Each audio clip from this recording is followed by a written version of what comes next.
నమస్కారం. Welcome to our channel. ఈరోజు మనతో పాటు మణిగురు రాజశేఖర్ గారు ఉన్నారు. నమస్కారం సార్. నమస్కారం సార్, అసలు ఆర్థిక వర్గాలు ఎలా ఏర్పడతాయి? ఆర్థిక వర్గాలు మేజర్గా మీరు చూస్తే కనుక సమాజంలో మేజర్ కేటగిరీస్ ఒక 5 కేటగిరీస్గా మనం డివైడ్ చేసుకోవచ్చు.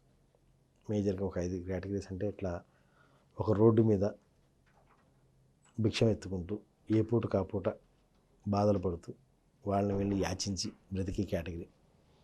లెటస్ ఫర్ నేమ్ సేక్, అంటే దాన్ని అట్లా వర్డ్ అట్లా యూజ్ చేయడం రైట్ కాదు, కానీ ఒక అర్థం చేసుకోవడం కోసం మాత్రం వాడుతున్న పదం, వాళ్ళని అలా ఇండికేట్ చేయడం కాదు. ఒక దారిద్ర్య రేఖ, దరిద్రంలో ఉన్న వ్యక్తి అనుకుందాం. రెండోది ఓ పేద వ్యక్తి, ఆ తర్వాత మధ్యతరగతి వాళ్ళు వస్తారు, ధనిక వర్గం వాళ్ళు వస్తారు, అత్యధిక ధనిక వర్గం వాళ్ళు వస్తారు. ఈ 5 కేటగిరీస్ మేజర్గా మనకి సొసైటీలో ఎక్కడైనా కనపడతాయి. ఈ సొసైటీలో ఏర్పడినప్పుడు ఈ కేటగిరీలో ఉన్న వ్యక్తి ఈ కేటగిరీలో ఉన్నాడు అని మనం ఎలా డిఫైన్ చేస్తాం?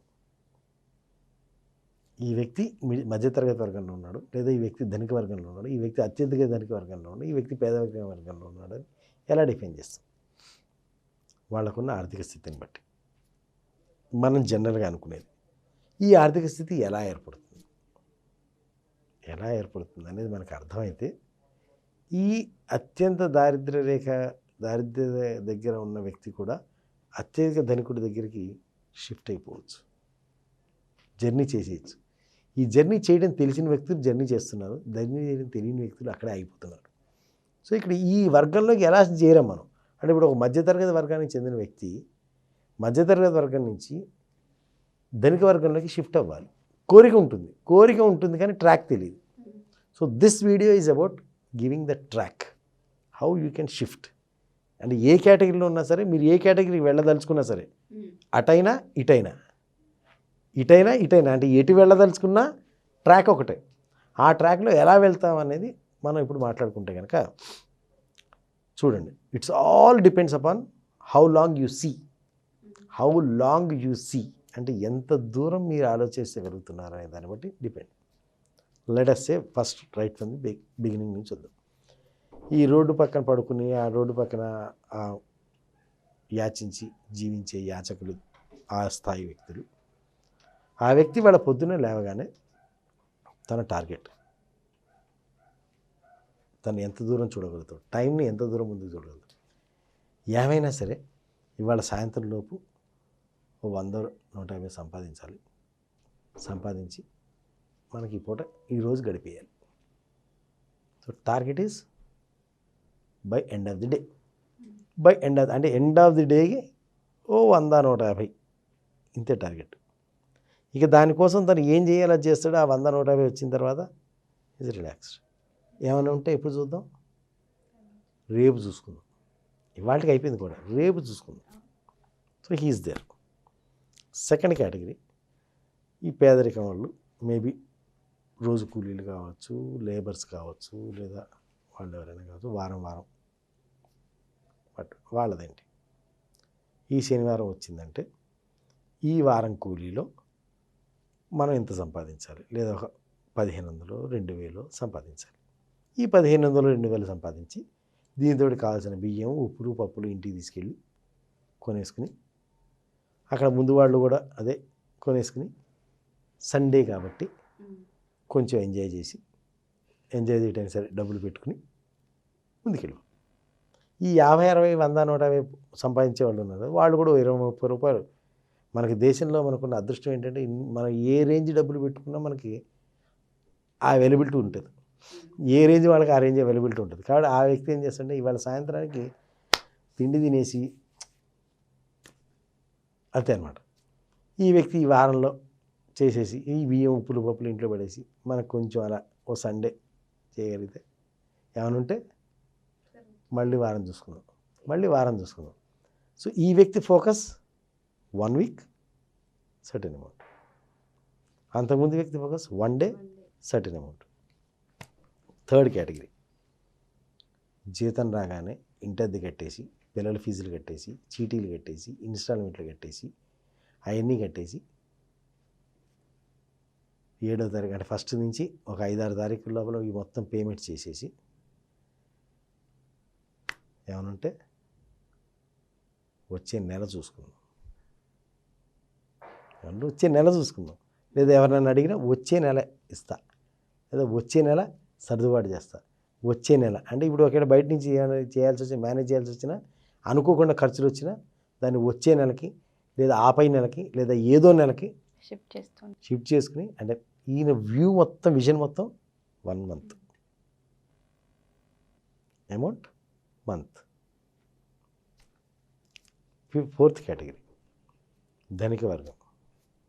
దీస్ పీపుల్ ఏం చేసినా సరే ఈ సంవత్సరం కానీ వచ్చే సంవత్సరం కానీ ఒక 10 లక్షలు పక్కన పెట్టాలి. 10 లక్షలు పక్కన పెట్టి దాంతో ఇదిగో ఈ బంగారం కొనటము, లేదా ఈ బిజినెస్లోకి మళ్ళీ ఇన్వెస్ట్ చేయడం, లేదా ఈ మిషనరీ చేయడం, లేదా ఏదో చేయడం, ఈ ప్లాన్స్ అనమాట. లేదా స్థలం కొనటము, ఏదో ప్లాన్ ఉంటుంది. ఈ ప్లాను, ఎగ్జిక్యూషను, ఈ స్థలం, ఇదంతా అంటే ఇన్వెస్ట్మెంట్, ఇదంతా కూడా in the tune of 1 to 2 years, 1 to 2 years, 3 years. ఈ 2-3 years ప్లాన్ అనమాట. ఇక్కడ వీళ్ళకిలాగా ఫస్ట్ వాళ్ళు ఆ రోజుకి అయిపోయింది, నెక్స్ట్ వాళ్ళు ఆ వారానికి అయిపోయింది, థర్డ్ వాళ్ళు ఆ నెలకి అయిపోయింది. వీళ్ళు అలా కాదు, సంవత్సరం, 2 సంవత్సరాలు, 3 సంవత్సరాలు అలా. అంటే ఈ 2-3 సంవత్సరాల్లో మనం ఏదో రకంగా అంటే ఏదో రకంగా డబ్బులు పోగు చేసి, టార్గెటింగ్ అనమాట.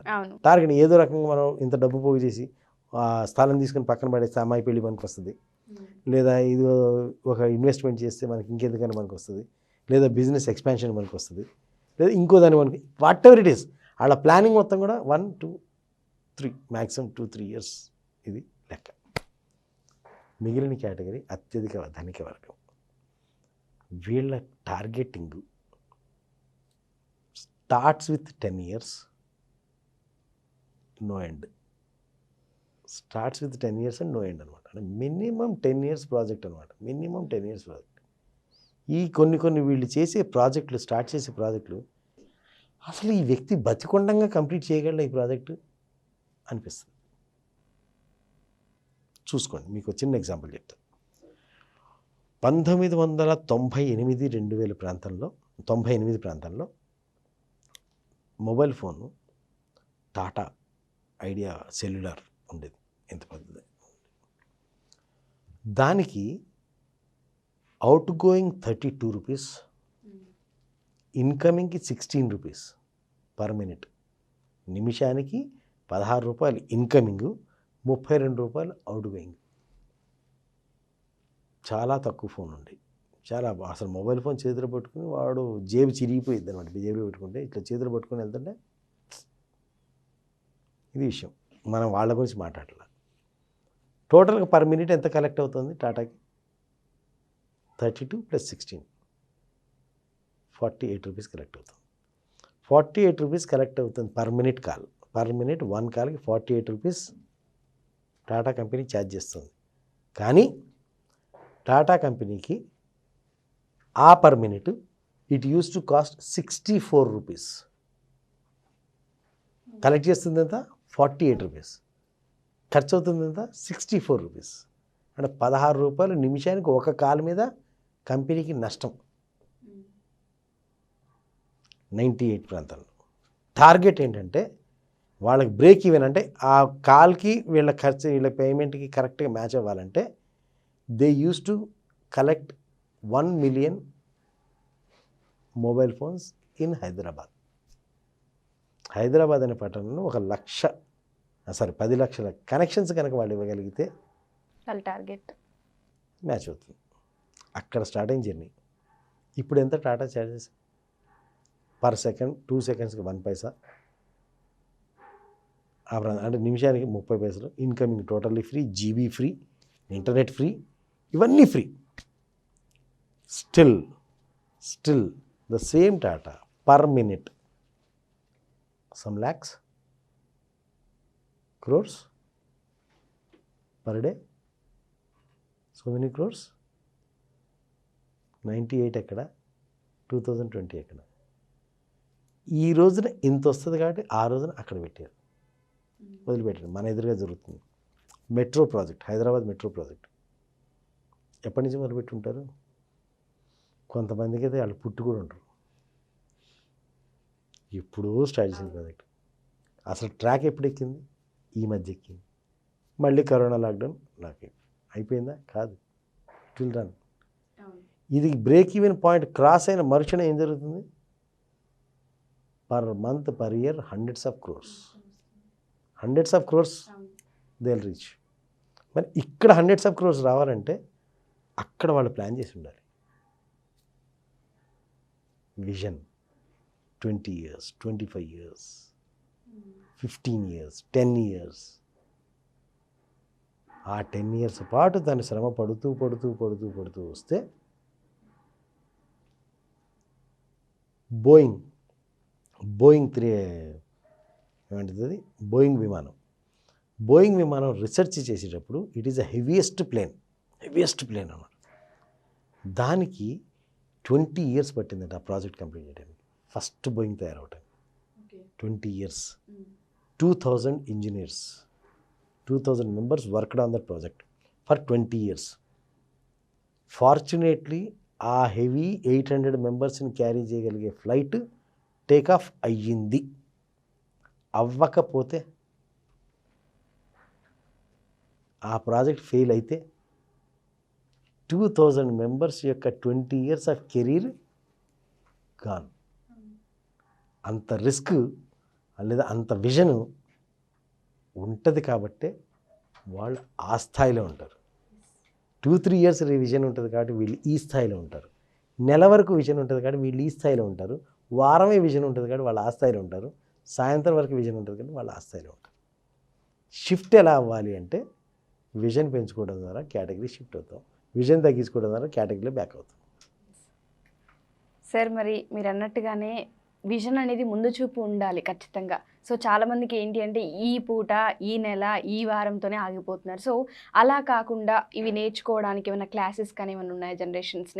ఇదేమవుతుందంటే ఇవన్నీ కూడా మీరు అన్నట్టుగా చాలా మంచి క్వశ్చన్ అడిగాము. ఇవన్నీ కూడా మనం ఏంటంటే మన పూర్వం నుంచి మన ఫ్యామిలీ బ్యాక్గ్రౌండ్ నుంచి పికప్ చేస్తాం మనం. అందుకే మీరు చూడండి, మిడిల్ క్లాస్ వాడు మిడిల్ క్లాస్లో ఉంటాడు, మహా అయితే డబ్బు రూపంలో పెరుగుతాడేమో కానీ నిజంగా కేటగిరీకి చెందడు. We know many people, they buy